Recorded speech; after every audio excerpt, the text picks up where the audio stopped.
जिसकी हमने 2 दिन पहले बड़ी बात की कि इंडिया के कहने पे जो श्रीलंका है, उसने यॉन वॉन्ग 5 को मना किया कि वो ना डॉक करे श्रीलंका में। सुनने में आया कि अभी वो हम्बनटोटा पोर्ट पे उन्होंने जो है वो 1 मंथ के लिए वो डॉक कर रहा है। तो क्या ये इंडियन फॉरेन पॉलिसी का फेलियर है? क्या आप समझते हैं कि ये इंडियन प्रेशर काम नहीं किया, या क्या आप समझते हैं कि जो चाइना है वो ज़्यादा अच्छी डील लेके आ गया श्रीलंका के पास? देखिए चीमा साहब, टू बिगिन विद, जब हमने लास्ट टाइम ये बात की थी तो तब ये था कि ये शिप वापस लौटा दी गई है। तब न्यूज़ ये थी कि लौटा दी गई है, अभी अभी डॉक नहीं होगी। अभी कुछ मीडिया एजेंसियों में ये रिपोर्ट ज़रूर है कि हाँ, श्रीलंका ने उसे परमिशन दे दिया है, पर ये अभी श्रीलंकन गवर्नमेंट का ऑफिशियल स्टैंड नहीं है, मीडिया का रिपोर्ट है। हम चलिए, हम मीडिया के रिपोर्ट को भी हम दरकिनार नहीं करते और मानते हैं कि ये हकीकत भी है। देखिए, जब लास्ट टाइम शिप आया था तो 2-3 डेवलपमेंट्स हुई। जब लास्ट टाइम उनका शिप आया था और हमने लौटा दिया था, तो पीछे यूएस नेवी का शिप यहाँ डॉक कर गया था। और यूएस नेवी का शिप यहाँ डॉक करना एक बहुत बड़ी बात थी, इस पे हमने बात किया था। काफ़ी बड़ा एक स्ट्रैटेजिक जियोपॉलिटिकल मूव है, एक सिक्योरिटी के परिप्रेक्ष्य से। With respect of security, it was a very, very important decision because it happened after 75 years almost. पहले ये होता है। अब आज ये इन्फॉर्मेशन है कि ये शिप शायद 16 तारीख को डॉक करेगा हम्बनटोटा में, 22 तारीख को वहाँ से निकल जाएगा। करीब 1 हफ्ते की डॉकिंग की बात है। चीमा साहब, एज वी टॉक आज 13 तारीख में बैठे, 16 तारीख में 3 दिन बाकी है। तो देखते हैं कि ये आता है, नहीं आता है, क्या होता है। 3 दिन तो बहुत बड़ा टाइम होता है। और हमारी पोजीशन क्लियर है। अगर हमारी सिक्योरिटी के हिसाब से whatever measures, whatever precautions, whatever action to precaution we need to take, we will take. उसमें कोई डाउट नहीं, उसमें किसी को शक व शुबा नहीं होना चाहिए। और अगर चीनियों को लगता है कि हम्बनटोटा पोर्ट मतलब उनकी मलकियत है and they can do anything around it, that will not happen। और तीसरी चीज मैं आपको चीमा साहब बताऊं कि देखिए, ये इंडिपेंडेंस डे की बातें हो रही थी, मुबारकबाद हो रही थी। चीमा साहब, हम जल्दी ही चीनियों को बहुत बढ़िया गिफ्ट देने वाले हैं। और इतना गिफ्ट देंगे कि आपके मित्र वेंगी फिर कमर्शियल जहाज में बैठ के यहाँ पहुंचेंगे। ये भी आपको प्रोडिक्शन कर रहा हूँ आज।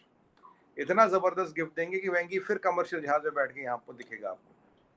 तो अगर किसी को ये भ्रम है, किसी को ये गुमान है कि it's a one way thing, it is not a one way thing. तो मतलब एक्शन रिएक्शन की थ्योरी चलती, नंबर लाइन है, कभी यहाँ कभी वहां चीजें चलती है। हमारे पास भी विकल्प है, हमारे पास भी ऑप्शन है, और हर तरह के विकल्प और ऑप्शन हमारे पास है। Now we will choose what, which, when, where and how to use them. But I can tell you mister Cheema, it will not be taken lying down कि आया गया और यहाँ से कुछ नहीं हुआ। ऐसा नहीं होगा। आप भी यहीं, हम भी यहाँ, प्रतिक्रिया होगी और दुनिया देखेगी। और मैं कह रहा हूँ आपके मित्र पता नहीं, ऐसा होता नहीं है। देखते लेकिन सुमित भाई, देखिए, एक तो है जिसे वो कहते हैं ना प्राइमा फेशिया, अगर देखा जाए तो एक दफा तो जारी बात है, एक वक्त था कि इंडियन मीडिया शादियाने बचा रहा था कि हमने पाकिस्तान का पोर्ट बांग्लादेश में नहीं डॉक होने दिया, इनका पोर्ट जो है वो श्रीलंका में नहीं होने दिया। बस तो अब यूएस का शिप यहाँ आ गया, और ये जो अरेना ऑफ ग्लैडिएटर्स कहने वाली, जो जापान में इंटरनेशनल इकोनॉमिक फोरम बढ़ता है, जो जहाज उड़ा के घुमा के लाते हैं, इन्हें हवा तक नहीं रहती। तो अब इनकी थोड़ी वक्त पे बनाई। ताइवान में जो इनकी नाक कटी है, ताइवान में जो इनका मजाक बना है, अब पता है वो बैठे हुए वो सर्कस ताइवान के आसपास चालू है, खत्म हो गया। वो चलिए खत्म हो गया, वो घर गए, चले होंगे वापस चाउमीन खाने। तो वो सर्कस वर्कस इनका खत्म हो गया। और चीमा साहब, 13 और 16 में 3 दिन बाकी है सर। तो अभी 3 दिन का थोड़ा इंतजार करें, देखते 16 को ऊंट किस करवट बैठता है। मैं तो अभी यही कह सकता हूँ। अब दूसरी बात आई आपकी, ये आपने बोला कि जी ये डॉक्टर जयशंकर साहब का बयान आया। देखिए, काबुल में अगर आप देखें, हमने ना कभी एम्बेसी बंद की थी, हमने उसका जो मैन पावर है वहाँ जाए, उसका साइज वो रिड्यूस किया था।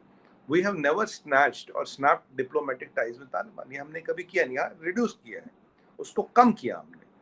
अब जियोपॉलिटिक्स में we can not let Taiwan become a playground for China. आपका तो खैर बैकयार्ड ही है। और ताइवान का, we can not let Afghanistan become the playground of China. ये हम होने नहीं दे सकते। उसके लिए जो भी हमें करना पड़े, आज मान लीजिए हमारे पास 10 बंदे, अगर हमें 15 या 20 करने पड़े, वो कर लेंगे। या तो हमने जीरो कर लियो, ताला लगा, ना हमने कभी जीरो किया, ना हमने कभी ताला लगाया, क्योंकि अफगानी लोगों के साथ हमारा कमिटमेंट है और वो रहेगा। अगर चीमा साहब हमें लगेगा हमें इंटरेस्ट के लिए वहां 5 बंदे रखने 5 बिठाएंगे, अगर लगेगा 50 बंदे रखने 50 बिठाएंगे, और आज 50 बिठाए तो कल इसको वापस 10 पे ला सकते, जरूरत पड़ी तो 25 पे ले जाएंगे, जरूरत पड़ी तो 55 पे लेंगे, नहीं तो 2 पे भी ले आएंगे। तो ऐसा कोई इट्स नॉट ईदर और, ये कोई कंक्रीट के ब्लॉक्स नहीं कि एक बार सीमेंट सूख गई तो फिर हिलेगी नहीं।